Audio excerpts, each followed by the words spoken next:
Right. Hello. Thank you very much for joining us. Today, we are now on the second panel looking at crisis management during the COVID crisis. I'm Caroline Varin, and I am speaking on behalf of Professors Without Borders, and I will be moderating the second panel.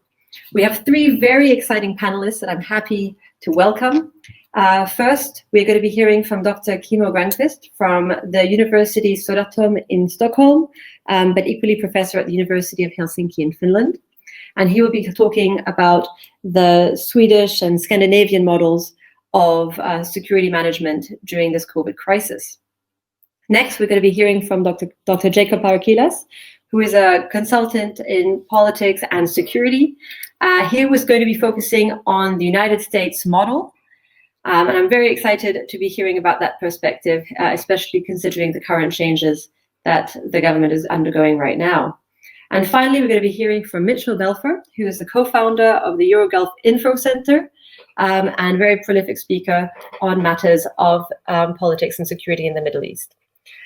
I just want to start by giving a brief summary of the discussion that we already had this morning. So we had two fantastic speakers. We had Dr. Alexandre Vautravers, who was discussing the Swiss experience of crisis management and focusing very much on the decision-making structures and the difficulties allocating resources and communication exchange between the cantonal and federal levels. So, of course, the Swiss model of decision-making is quite unique, and therefore the Swiss approach to the COVID security management has equally been unique.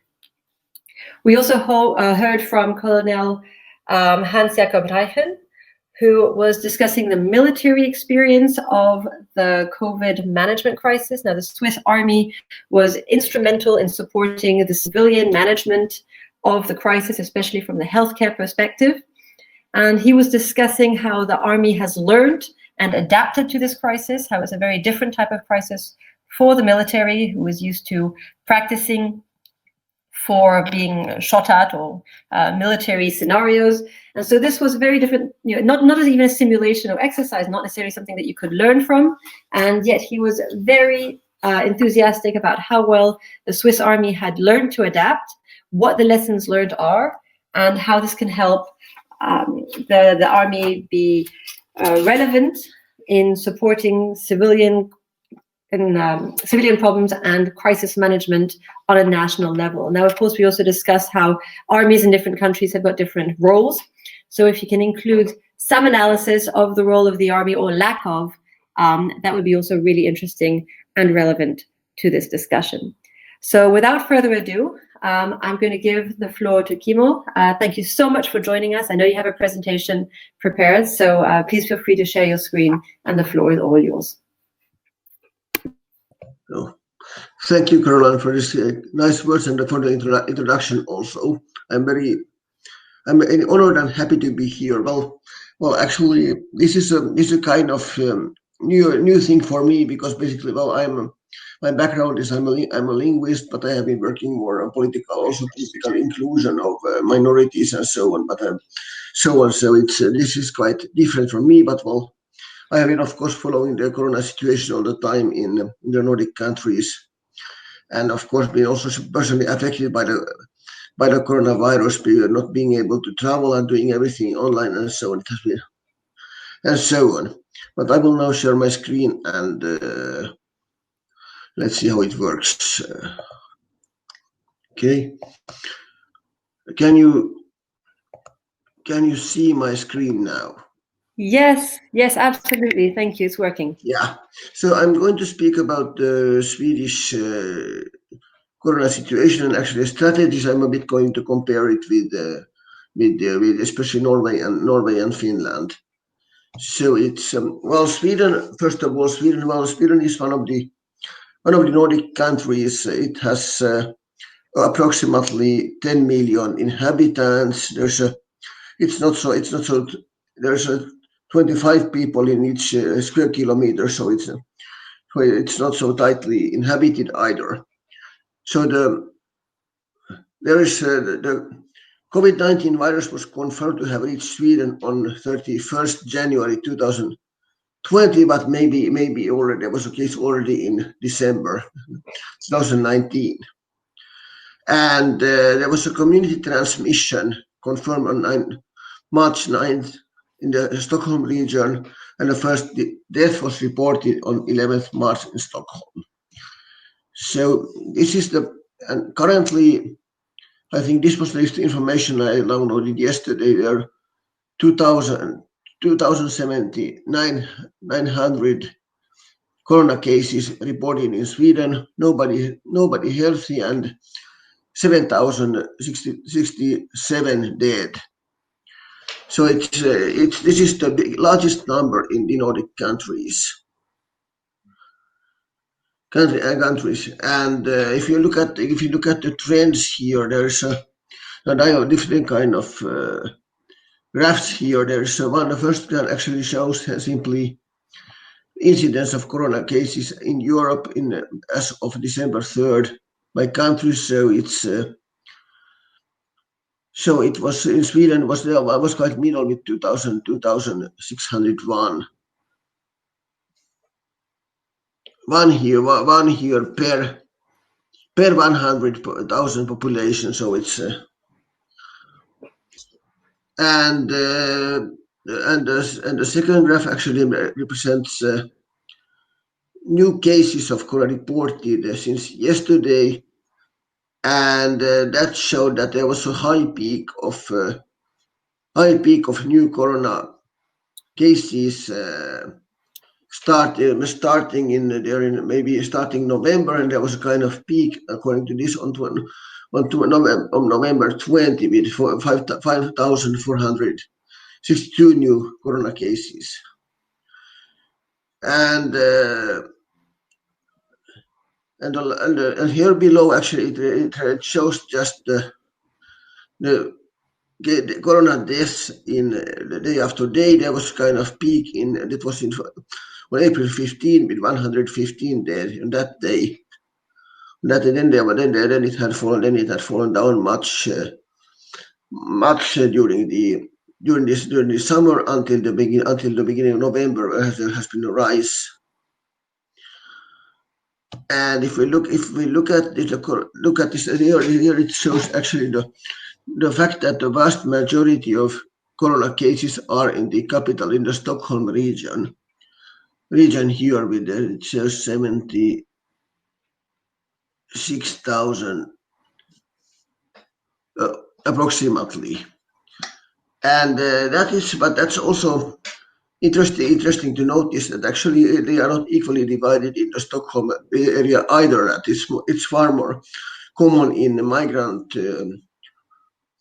with areas in Stockholm with migrant majorities. And this is just the figure of patients in intensive care in Sweden in 2020 as of December 1st. This shows the fact that the majority of the people are actually men.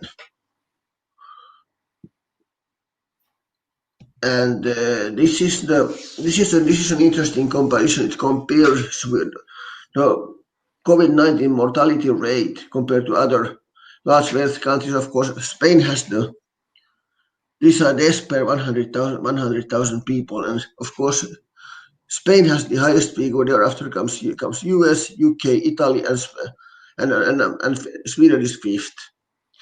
So what can be noticed here that Sweden has far the highest mortality of all Nordic countries here. Denmark is 58.36 out of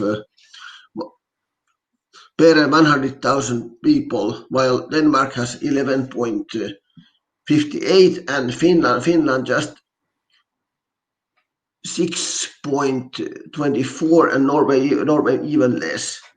So there's a huge difference between Sweden and the other Nordic countries.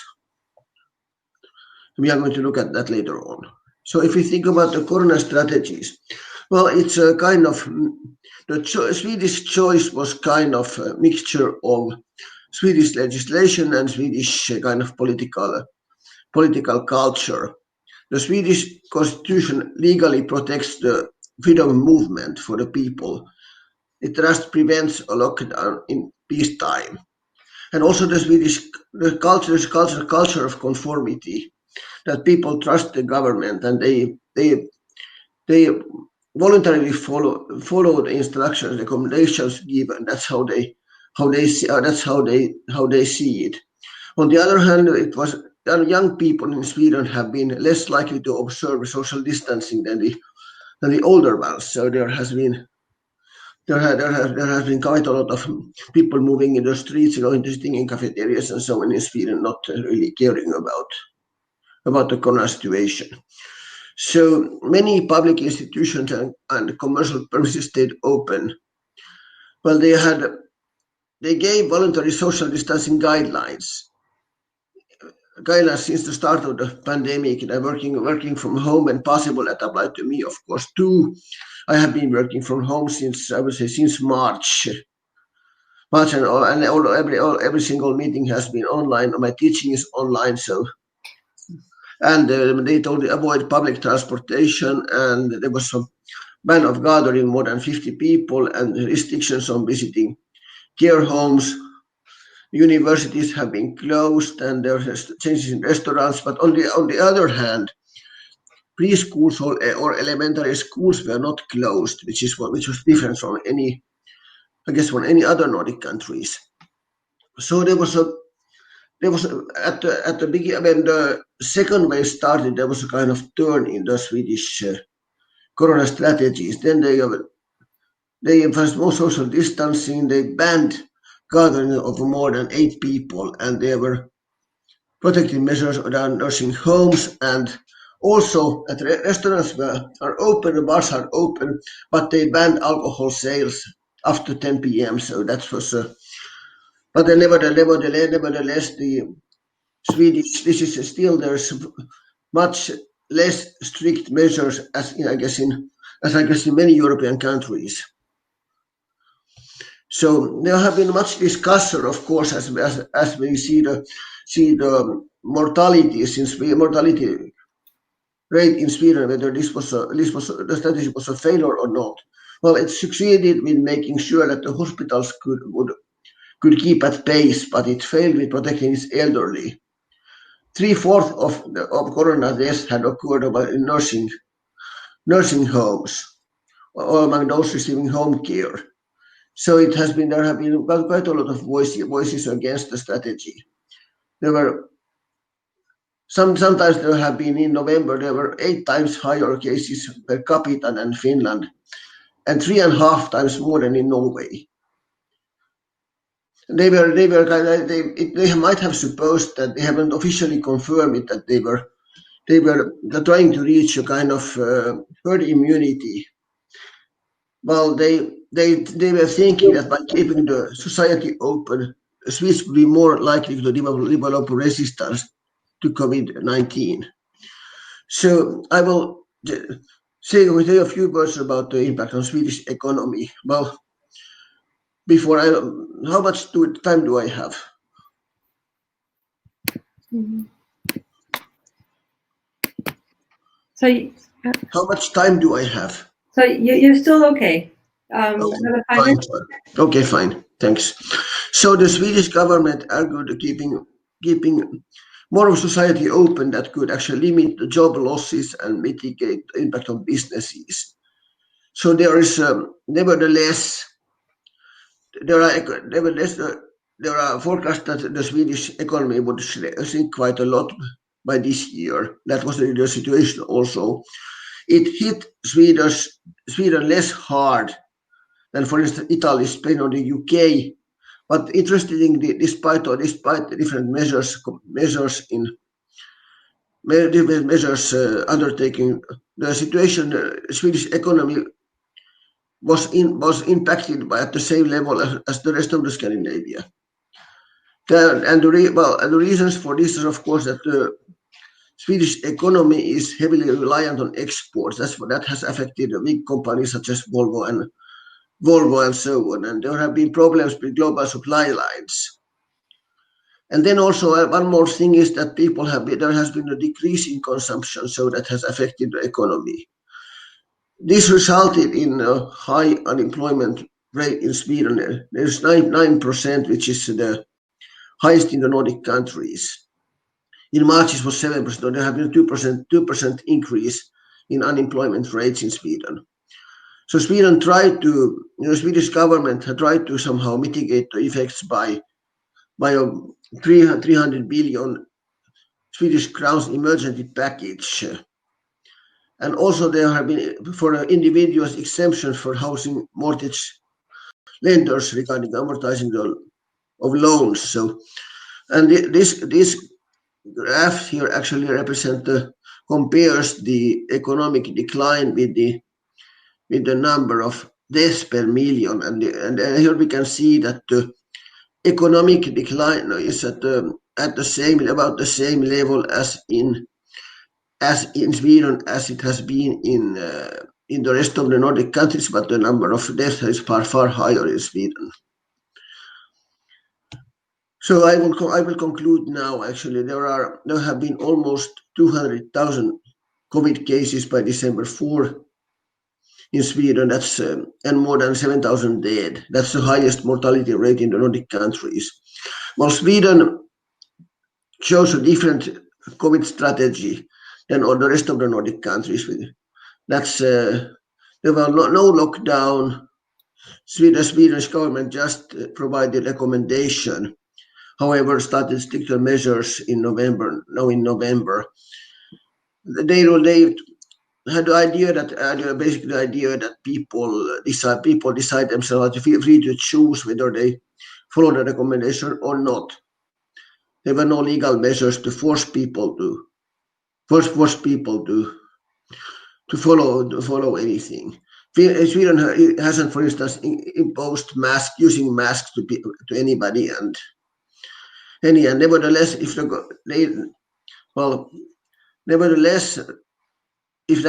was somehow the goal of the Swedish authorities, they never reached herd immunity. Well, this probably shouldn't have tried before the vaccine was available. And of course, Swedish economy, on the other hand, was less hit than in Italy, Spain, and the UK.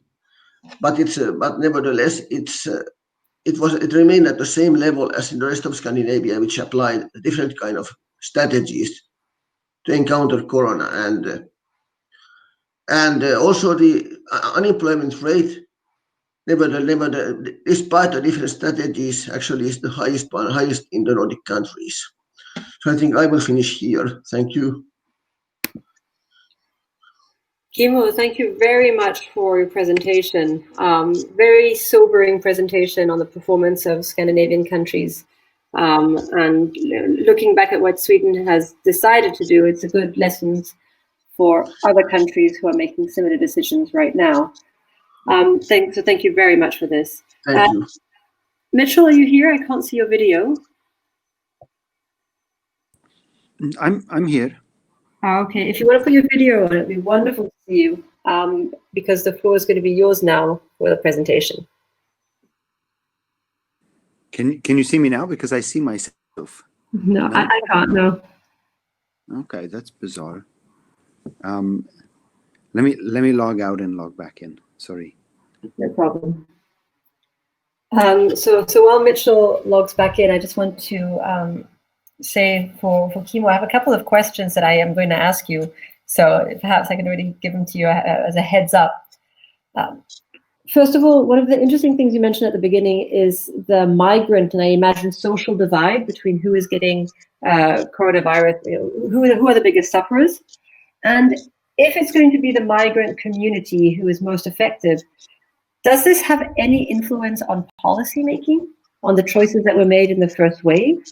I know the implications are quite dire if that's the case, but I have not seen any effects, any influences there happen.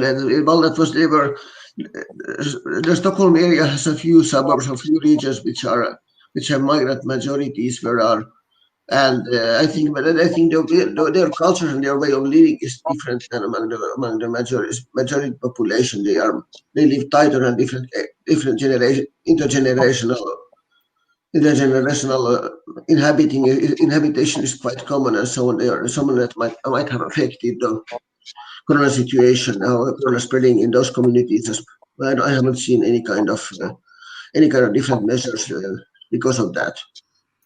It's interesting. I know in the United Kingdom, there's been a lot of attention on who are the biggest victims of the epidemic. A lot of communication, a lot of publications around this, a lot of research, which I think is a good thing because it shows the actual situation. And therefore, the policies can adapt to bring more support for those who are actually on the front lines of this virus. The other group other victim group in Sweden have been the elderly, and there have been measures to protect the elderly and elderly houses, nursing homes, and so on. Here too, but probably not with any more success. Mitchell, I'm going to now pass you the floor. So I look forward to hearing about the situation in the Middle East. I imagine that you're not going to cover the entire area, but the general lines I'm very much looking forward to. First, Caroline, thank you very much, and thanks to the organizers, and thanks to the panel, and especially thanks to the audience on a Saturday in midwinter. And you're right, as you said at the beginning, 10 months ago we had an event, and 8 months ago, and we're still trying, maybe a bit more clarity, but we're still trying to figure out what comes next. And I guess for my part, I have this maybe enviable or perhaps not task of looking at an entire region and trying to figure out how COVID affected the region, but also some particular actors within it. Maybe I can start by suggesting that there's something called long COVID. Long COVID is not only, it's the medical effects, the long-term medical effects of having been exposed to the virus, but I would also say that it's not just a medical condition, but it's also a political prognosis. Long COVID is something that will have, or maybe we can start anticipating what the long-term effects are going to be, because we're going to be grappling with these effects for some time, not just in the Middle East, but I think globally, be it in economic terms, be it in terms of governance, also in a reevaluation and a reprioritization, in fact, of healthcare as being a fundamental security issue. Public safety is one thing, but also a public security issue. From my perspective, this is going to be doubly important in the Middle East. Of course, it's my region of focus, but it's also, I think, because for two main reasons. First and foremost, the region is in flux. It's a region, some would say that it's in a degree of chaos, or it's going through growing pains. In some ways, it's maturing. But because it's in fluctuation, it's producing different, or it's understanding the COVID virus perhaps differently than some of the other regions. And it's the COVID virus is affecting the region differently. And one of those areas where it's become very clear, and the second point that I'll be looking at today, is the huge disparity within the region. Not the disparity, I mean, in literature in decades past, we focused on the difference between Europe and the Middle East, for example. But actually, there's a huge disparity that this virus has exposed within the region. A disparity of wealth, a disparity of trust between the governed and the governments. And it's in those areas that I would like to talk a little bit today, particularly as they pertain to COVID-19. So when we talk about the region in flux, what do we mean? I mean, it's pretty obvious. When you look at the amount of conflicts that are being waged, open conflicts in the region today, you have Yemen, you have Syria, you have Iraq, Libya, for example. But these are only the more prevalent, conflicts that are being waged essentially every day. Then you have a wide spectrum of simmering conflicts that bubble over sometimes, but other times you can have long periods of time of relative peace, not I wouldn't say peace, but relative quiet on the battlefronts. And here we talk about simmering battles between, or simmering tensions between Morocco and Algeria. The Israel-Palestine issue continues to be, ebbing and flowing. Iran and Saudi Arabia, of course, it bubbles over in Yemen, but it's still between them. It's still a persistent tension area. And then, of course, you have the outsiders. During the Trump administration, the tensions with Iran and the United States really peaked. And so here we're talking about areas of the region that would impair a regional solution to an issue like COVID. Because if you don't have, for example, if the EU wants to deal with Morocco and Algeria, they have to do it separately. They can't approach it as a particular region because of those pre-existing tensions. So COVID, of course, didn't produce these tensions. These tensions are preventing, however, long-term solutions. And again, COVID is only an example of this, but there are plenty of other, I think, global issues and crises that will be, that solutions to them will be hampered because of these pre-existing tensions and issues. And I'm just talking about a few. I mean, there are dozens of others. Kurds in Turkey or Kurds in Iran.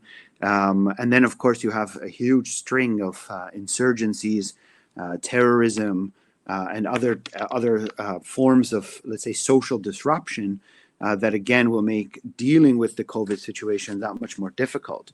So in some ways, in the region, because of all these pre-existing problems, deep political issues, of course, in some ways, it's the growing pains of the maturing states, because a lot of the states in the region are relatively new, and they're still trying to find their way. But nonetheless, because of these particular issues, COVID is mostly, it's not universal, but mostly it's been regarded as a footnote problem. We know, and in Europe, we don't look at it this way. We've looked at it as the primary issue of the day. But in many Middle Eastern countries, it's of a secondary importance. Now,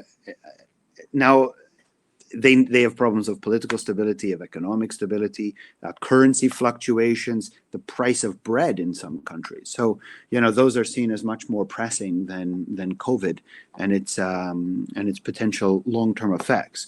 Now, and here we can start seeing maybe something like the intra-regional disparities, because what I led up to now is that actually this is not a universal approach or a universal understanding of the COVID issue. So the Middle East is actually many Middle Easts, and maybe I very rudimentary, in a very rudimentary way, I broke it down into 4 categories, quite controversial, but you can't be a stranger to controversy in the Middle East.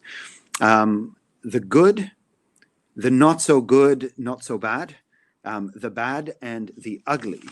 And so, I mean, the good states. Who are the good states in the Middle East?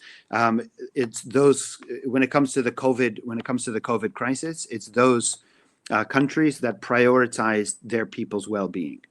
And so, when we talk about the good state, I don't mean it in the objective, as a model good state, but I mean in terms of this particular crisis, the citizens' well-being was put above everything else. So in here, and again, I hate to be controversial on this, but you just have to. Here, all 6 of the GCC states, the Gulf Cooperation Council states, stand out as having prioritized the well-being of their citizens, and not only their citizens, the residents in their countries as well. So if you look at Saudi Arabia, Qatar, Bahrain, the UAE, Kuwait, and Oman, all 6 of these countries, their first responsibility was to the people who live on their territory. So, for example, in all these countries, residents and citizens alike were given access to the healthcare system. Even if for the illegal migrants, they were allowed to be tested. They did free testing to all people, all residents who live in the country. The tracing apps. Of course, it's a controversial issue, tracing apps, because we're I think people are sometimes afraid, and in some places rightly afraid of the alternative applications for this. But nonetheless, the tracing apps worked fairly well throughout the GCC countries. You had not only lockdowns, but you also had, I guess you can call it lockdown with a human face. So it wasn't simply lockdown and you leave businesses to be on their own. You gave huge amount of the national wealth and you ate deep into your sovereign wealth funds to be able to provide people with their basic level of income and support. So this was something that was quite unique across the GCC. I think that separated them from the other countries, the other Arab countries in the Middle East. Of course, there are two other countries that belong in this first category as well, which is Israel and Turkey. Both, although Turkey had a bit of a haphazard start, it nonetheless mobilized quite a lot of its national resources in attempting to stop the flow of coronavirus throughout its population. So I kind of loosely categorize the GCC, Israel, and Turkey as being, the good actors in terms of dealing with COVID. The not so good, not so bad countries are those that had a degree of social responsibility, but throughout the entire crisis, it was very haphazardly applied. And so they had the right intention, the right idea, but they didn't fulfill the mandates that they themselves had set for their kind of COVID response. And here you get the North African states minus Libya, for obvious reasons, which we'll talk about in a moment. Egypt, Jordan, and even to a degree Palestine are going to be featured into these categories because they had the right intention. And they just didn't have either the resources or they didn't have the ability of implementing the policies that they so wanted to implement. And so they were very strong on intention but weak on implementation. Then you have, I have to say also, if you don't mind, I'll go back one quick second. The 6 GCC countries, Israel and Turkey, as a result of their actions in curtailing and dealing with COVID, also have received in some ways a boost of trust from the population.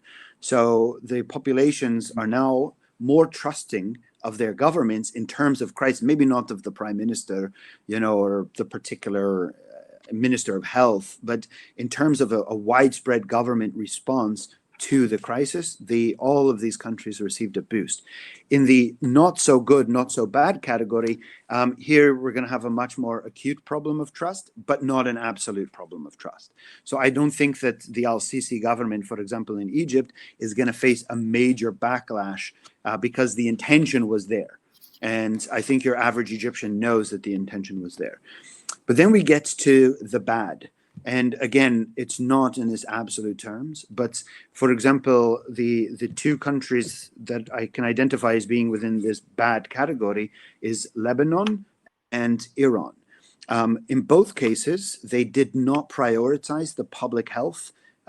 They actually focused, especially in Lebanon, the government collapsed in the middle of this crisis, in part because of the crisis. It became far too competitive over the resources that every Lebanese should have had access to.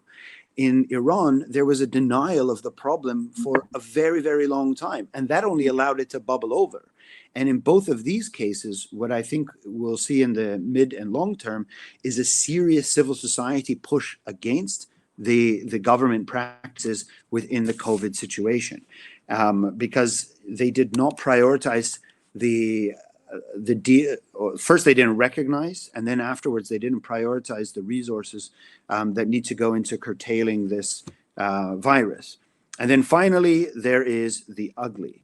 And the ugly are those countries that are fighting and are locked into their civil conflicts, particularly their civil conflicts, because at no point neither did, and I have to maybe pick a little bit on Yemen for this, neither did the Houthi nor did the national government prioritize curtailing the flow of the coronavirus.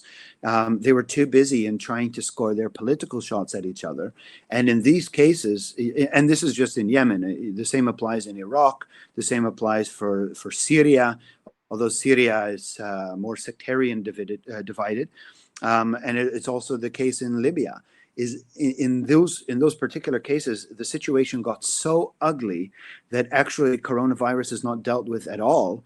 And, we don't know how many cases of coronavirus have spread through the society because nobody is keeping track of it. And here you can see a serious failure of governance when it comes to an international health crisis that, in fact, could have been used to bring people together, because now everybody was facing the same situation. But instead of doing that, it became coronavirus, long COVID, became part of the political problem rather than a bridge and a solution.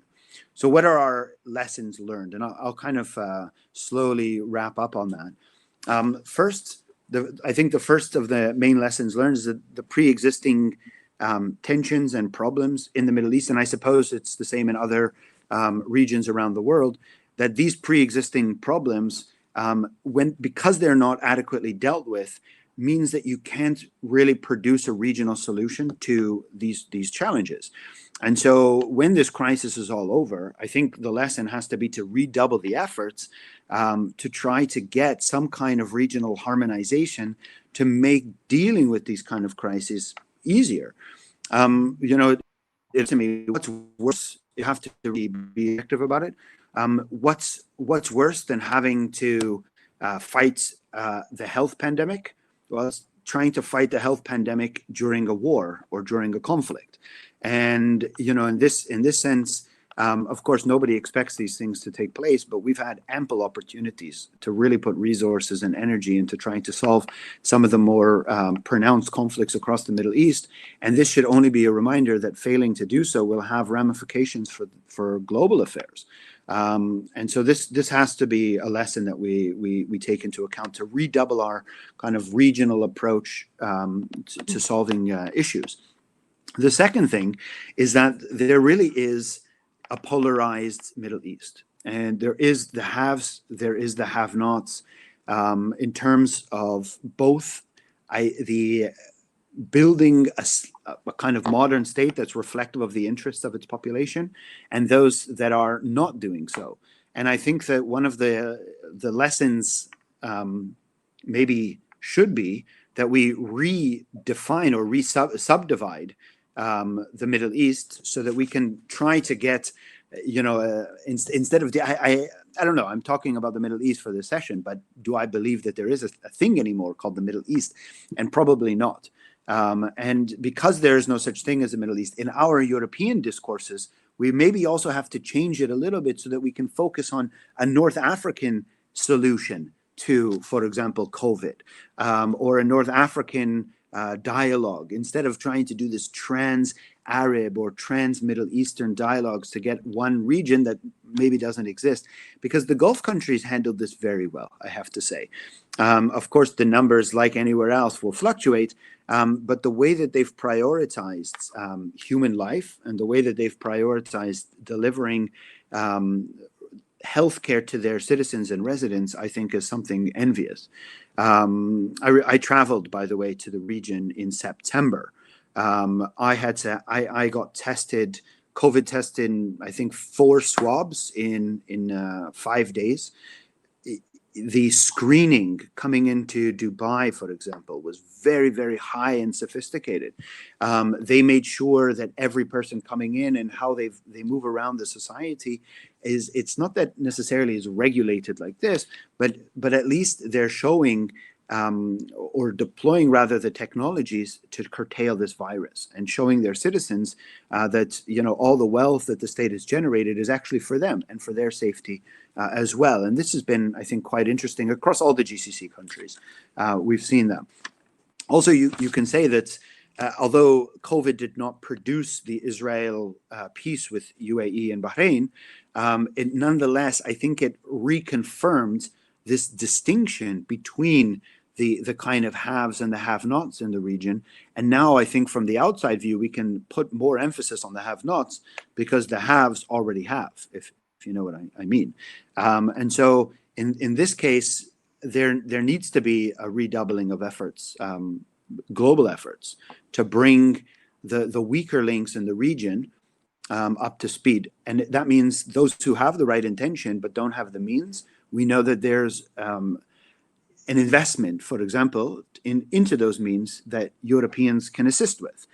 In places where trust is so low or conflicts are impairing any kind of regional solution to this, so we can try to redouble our efforts in reaching peace, for example, within Iraq and all of the those who have a vested interest in Iraqi stability. So, I mean, I'll wrap up on that.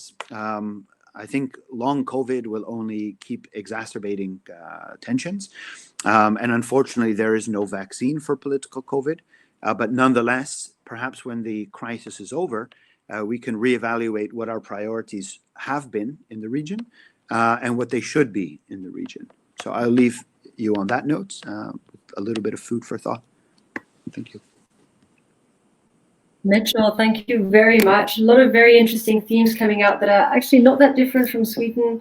If we talk about the idea of public trust, accountability, and the social contract. So I'm really interested in hearing how this all plays out in the United States, which has had its own trajectory. So Jacob, the floor is all yours. Thank you very much for joining us. Thank you, Caroline. Yeah, the U.S. trajectory is bad, not to put too fine a point on it, but by most measures, the U.S., the world's leading superpower, also has the biggest and worst outbreak of COVID in the world. At the moment, as I'm speaking, the daily death toll in the U.S. is, depending on which measurement you use, either approaching or over 3,000 dead a day, which is more than Pearl Harbor, it's more than 9/11 every single day. That, of course, also has a significant knock-on impact on the hospital and overall healthcare and care system in the United States, which are stretched to the breaking point. Hospitals announcing that they are going to have to ration care, that doctors and nurses don't have the capability to diagnose or treat non-COVID incidences, burnt out nurses, doctors leaving the profession entirely, hospital systems in the US, which are dependent on certain types of medical billing, actually perversely seeing a fall in funding to the point where some of them may not be financially viable anymore. And as bad as this all is, it's worth pointing out that this isn't a uniformly bad situation, that the impact of it, the brunt of it, is being carried very differently by very different parts of the population. The worst COVID outbreaks historically in the US have been in environments in which social distancing is not possible, in which regular standards of hygiene, of masking are not possible, or for whatever reason not carried out, which is to say prisons, jails, nursing homes, industrial plants, agricultural plants, food processing plants. These are places that have seen some of the highest and most appalling levels of fatalities and long-term injury from COVID.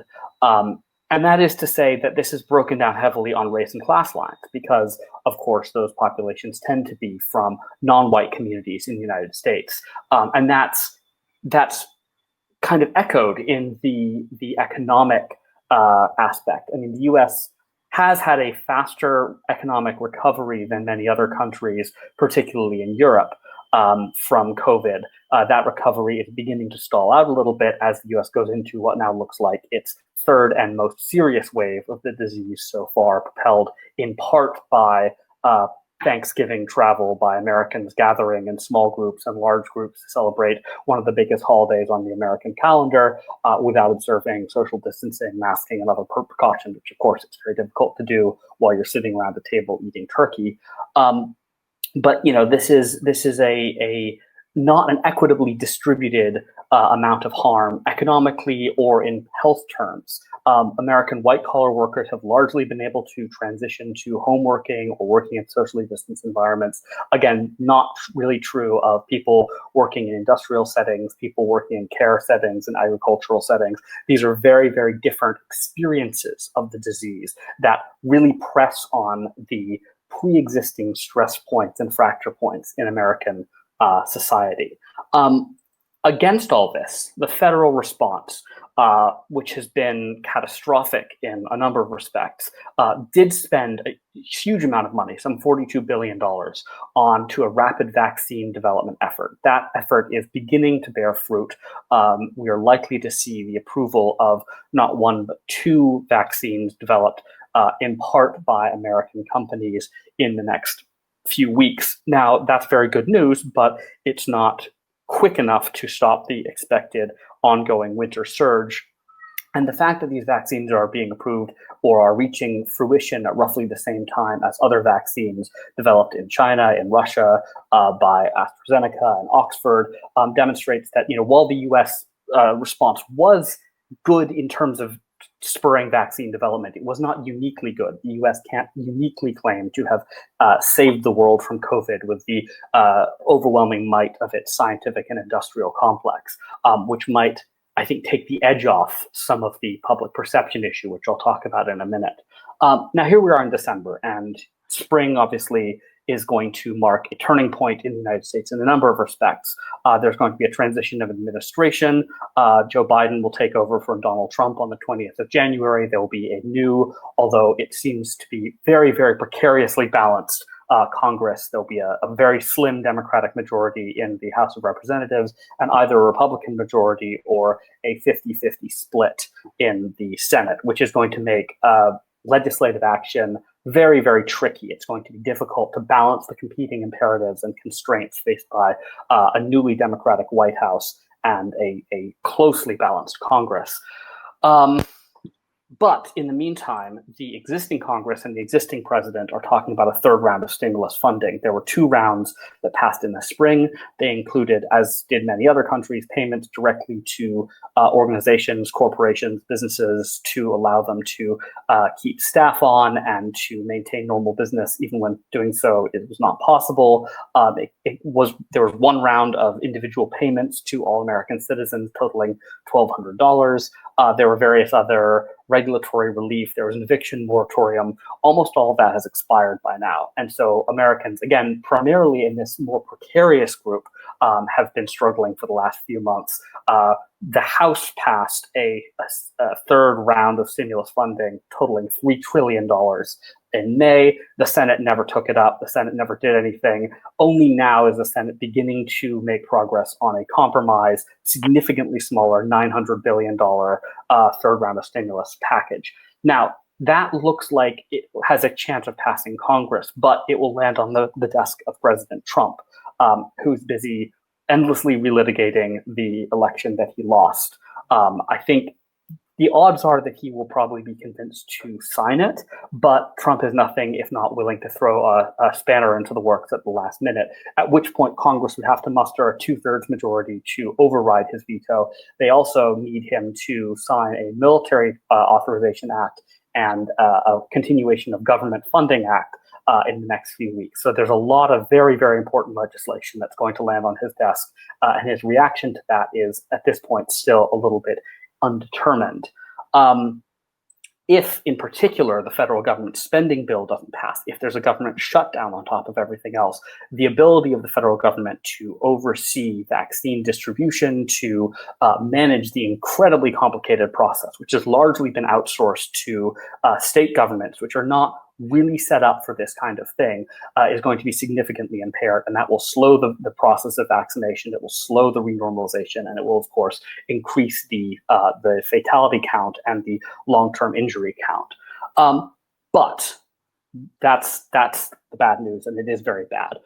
The good news is these vaccines are coming. They are likely to, if not completely eliminate the spread of the illness, at least contain it to the point where normal social and economic life, or at least a semblance of it, can return by something like summer. And you've seen some notable optimism on that front from Dr. Fauci at the National Institute of Infectious Disease and his boss, Dr. Collins at the National Institutes of Health. The public health authorities of the United States seem confident that by summer, the vaccine will be widely dispersed enough that you will have something like a return to normalcy. But, of course, it's impossible to overstate the damage that this has done to the United States, its economy, its image, its influence around the world. The U.S. image in the world is mixed. It's sharply mixed. There's a lot of strong feelings, both pro and anti-United States. You have a great deal of gratitude to the United States, sort of as a leftover from the Second World War, the post-war era, the Cold War. You also have a lot of great anger towards the United States for the sides it's taken in particular conflict, for the ways that it's reached into other countries' domestic politics, for the outsized influence that it has in global affairs in almost every region and almost every part of the world. But one thing that's new, one thing that you don't see in either narrative or public policy, public surveys of American opinion about the United States and the world, is pity. And that's changing because the United States generally hasn't been as catastrophically incompetent as it was in the last 8 to 10 months. The scale of failure, the absolutely massive scale of it, the degree to which the United States underperformed not only Canada, Germany, Japan, Taiwan, South Korea, comparable industrialized democracies, but even developing countries with comparatively little resources like Senegal or Vietnam, or I'm sitting here in Nigeria, which has had a fraction of the death toll, even per capita, of the United States. The degree to which the United States botched this can't be overstated, and the degree to which that changes, that fundamentally changes public opinion of a country which, for whatever its sins in the past, whatever it's done, has always taken a leading role in the management of global public health crises. And in the midst of all this, what did the United States do? It withdrew from the World Health Organization. It cast aspersions on China, some of which, to be clear, China there are plenty of reasons to criticize China's role in the management of this crisis and the inception of this crisis. But from an exterior perspective, looking at the United States and looking at the United States trying to blame China for its own failings, I think is not an argument that many will find compelling beyond American borders. In harder terms, the U.S. healthcare system, which again, certainly has aspects which are world leading, the medical research, the high-end care, but also in terms of not being universal, of being absurdly expensive, of having a well-deserved reputation for sticking even people with good insurance plans with surprise billing and rejection of claims, has been massively strained by this, partly by the sheer number of cases and partly by the unpredictable long-term effects of long COVID. The fact that you're going to have a lot of people with very, very difficult to diagnose respiratory and cardiovascular and neurological and psychological symptoms from this, which the US healthcare system is not, on its best day, was not particularly prepared to deal with. And now, run ragged, will be even less capable of dealing with. And then you have the economic damage. American industries that are dependent on in-person attendance, like everything from restaurants to movie theaters to commercial real estate. There have been strange impacts on car manufacturing, on car purchasing, on the differential between the used and new car markets. The US tech industry has done exceptionally well, but for all that the US tech industry is sort of an economic engine, for all that it's the envy of the world in some respect, it doesn't employ that many people, except in, again, very, very precarious roles in an Amazon warehouse or driving Ubers or, being part of this large social group, which is unusually exposed and unusually unprotected against a crisis, a long-running and extremely severe combined economic and public health crisis like COVID. And against all that, you have a political crisis. We have a departing president who has refused to accept the result of the election for the first time. Maybe not the first time in American history. 1876 comes to mind, but certainly the first time in living memory, the first time in well over a century. And a huge amount, to be clear, a huge amount of the blame for the mismanagement of this crisis can be laid at the feet of Donald Trump.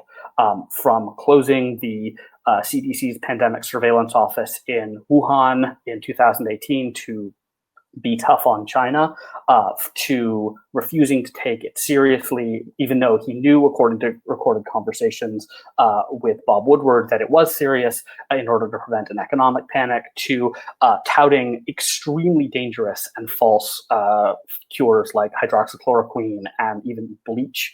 to stop COVID to minimizing. When he himself had COVID and was treated by some of the best doctors in the world with experimental treatments, and then came out and said, "Don't fear it; it's not dangerous." The damage from those statements really can't be overestimated. But for all that, the crisis is not just Donald Trump, and it will not pass when Donald Trump is no longer president and is just angrily tweeting from Mar-a-Lago instead of the White House. Because U.S.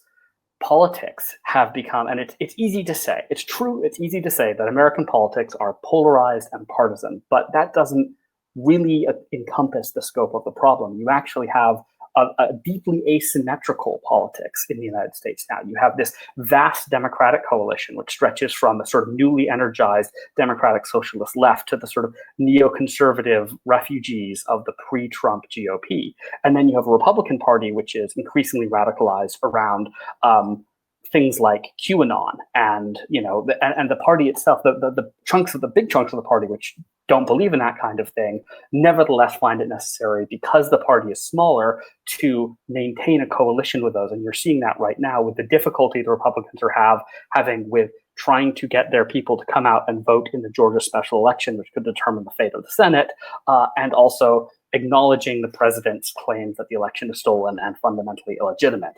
It puts them in a difficult spot. And the other problem there is that these two parties have a fundamentally different arrangement relative to the levers of power. There are, on almost any measurement, there are more people in the Democratic coalition, but they are concentrated in states that have less representation in the Senate, less representation in the House, as a result, less representation when it comes to voting for president in the Electoral College. The Republicans are fewer, but more optimally distributed for maintaining political power, and they've leveraged that to the major accomplishment of Trump's terms domestically was fundamentally reshaping the federal judiciary from the Supreme Court on down through the federal courts and circuit courts of appeal. So how do you fix that? I don't have an answer. And the thing that the COVID crisis has done is really expose, in a way that almost no other type of national crisis, a war, a terrorist attack, a natural disaster, could have sort of demonstrated so comprehensively where these cracks are, how deep they go, and the way in which they cut to the center of the crisis of American national and political identity. So just to quickly go to the question of how that affects the U.S. role in the world broadly. The big question is the U.S. military. The spending on the U.S. military, I think, is likely to decrease in real terms over the next few years. It's very difficult for Congress, starkly divided though it is, to agree a targeted set of cuts. What happened the last time you had a Democratic White House and a Republican Congress at odds was across the board sequestration cuts that impacted every federal department, including the Pentagon. Nobody wanted it, and as a result, it was equally unacceptable to everyone and happened. I think something like that is probably in the near future. The real impact of that on the military is probably that some of the Trump era cuts, the withdrawal of American forces from Germany, the recently announced withdrawal from Somalia, the announced but never entirely followed through withdrawal from West Africa, these things are likely to become permanent de facto rather than by an intentional policy of the Biden administration or any successor administration beyond that. The one area where the Democrats and the Republicans broadly, and I mean very broadly, agree is on containment of China. That will continue to be an overarching imperative of American foreign policy. Obviously, there are a huge amount of disagreement about how specifically to do that. But I think U.S. force posture in Asia is probably not likely to change, even if the optics of it are likely to. And for the rest of the world, in broader terms, you have a very divided United States. Senate is not really going to be in a position to ratify new treaties. So any guarantee that any future administration makes, or the Biden administration, is going to be contingent on subsequent administrations following through. And what we've seen is that as the parties, as the difference between the parties, as their agreement on the inherent value of things like multilateral commitments falls apart, it's less and less possible for the United States to maintain any sort of elements of constancy beyond very, very broad issues like we probably shouldn't let China become the world superpower without pushing back. And that will make, at least in the near term, it more difficult for anyone to rely on the United States, even if the United States does, as predicted, manage to sort of pull out of the nosedive, and 2021 is a lot brighter than 2020 was. Jacob, thank you so much. Not exactly an optimistic picture of American performance or future, but probably much more realistic than one would like. I just want to summarize a couple of ideas that have come out from all three of your talks, and I've got one question for all of you. First, it is clear that this crisis has exposed the weaknesses in every single region, but also sometimes some unexpected strengths. As Mitchell has said, the GCC has performed much better than one would have expected, and that probably shows a certain amount of resilience and responsible leadership that might not have been expected otherwise. Another idea that comes out clearly, and I think equally in the UK where I am right now, is this question of social divide, the haves and the have-nots being exacerbated. And from what I can see, at least from the UK, it doesn't seem to be changing despite our now increased awareness of the role that essential workers play. They also suffer more, and they are unlikely to be rewarded for their suffering in the future, unfortunately. And I'll put that at the doors of the leadership that is not making the appropriate policies. Leadership, of course, being critical in deciding the policy direction of every single country. Interestingly, this morning we spoke about the leadership in Switzerland being more in consult. Nevertheless, the Swedish people do. Recording is on. Sorry, carry on, Kimmo. Stand by, and nevertheless, I think there is a kind of confidence towards the authorities in Sweden. Even if things haven't perhaps succeeded in the best possible way. All right, so you don't think that the amount of trust in the government has been significantly affected by the Swedish model, which has been relatively less successful than its neighbors? No, I don't think there. No, I don't think there's. There have been some degradation of trust in according to some surveys, but I don't think that hasn't been as huge as it could have been. Okay, thank you very much. Mitchell, would you like to address this for the GCC? Well, for the GCC, I think that all the governments received a huge boost in terms of trust. But I also want to maybe say something in relation to those people, the minority of people across the GCC, who have used this as a way of increasing their personal or their group's distrust for government or authorities. And this is on the basis of the disinformation campaigns, as well as the widespread conspiracy theories about both the origins and the reasoning behind this particular virus. Because the Middle East, of course, is one of the regions, and I'll say it now, the whole Middle East is one of these regions where conspiracy theories get a lot more traction than in other places and have done for a very long time. And now during COVID, we've also seen an up spike in conspiracy theories. Some in some sectarian quarters, some would argue that it's a Sunni invention against the Shia. Others would say it's a Shia invention against the Sunnis. Others would say it's the Americans trying to keep down the region. Others will say it's the Jews.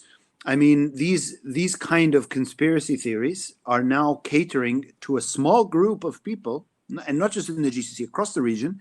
And those people are becoming more radicalized. So I want to maybe add a caveat to the fact that, yes, the GCC countries have received a huge boost in in trust from their polities, from their populations. But at the same time, we have to be very cautious because there's a small group of people that are using this crisis to try to, let's say, form an opposition to the government and to that trust. By returning also we have to say that the hand of Allah, or the conceptual hand of Allah, is never far from these discourses. So radicalization is something that we have to be very cautious about on the back of this crisis as well. So it's not all positive. It's also something to be worried about. Thank you, Mitchell. Jacob, looking forward to hearing about America. Yeah, I mean, trust in the U.S. is coming to mean a lot of very different things. It's hard from an external perspective to look at the U.S. and not think, oh my God, this is an action-forcing event. This is, this is the most catastrophic government failure in history. How could people not want radical change? But I think that underestimates or ignores the ability of a large cohort of Americans to write something like this off as just unavoidable. This is just the kind of sometimes terrible things happen and you just have to grit your teeth and get through it. In any case, it's not as bad as all that. And I think, again, I mean, speaking of the idea of COVID as something that sort of presses against the weakest point in society, the fact that many people get COVID and it's not particularly serious, they have a few days, maybe a couple of weeks of feeling a little bit weak with a cough and a headache, and and maybe other people they know also got a light strain and it didn't hurt them very much, and and that reinforces the idea that, well, there's clearly something else going on, whether it's other diseases or government conspiracy. It plays to people's people's cognitive biases and people's willingness to write off unimaginably horrifying things as just part of the furniture, part of the background imagery. And so I think, in February, March, April, if you'd asked me, I probably would have said this is going to be a fundamental changing point for the United States. There's going to be some, really significant reform. And I wouldn't completely write that possibility off. But I think one thing that we've seen demonstrated about the US and about what trust means between the population and the government of the US is that something like this can be forgotten, that it can be just kind of written into history as a footnote, or as not even a footnote, but a sort of sub-paragraph, and then everything moves on along roughly the same trajectory, maybe accelerated.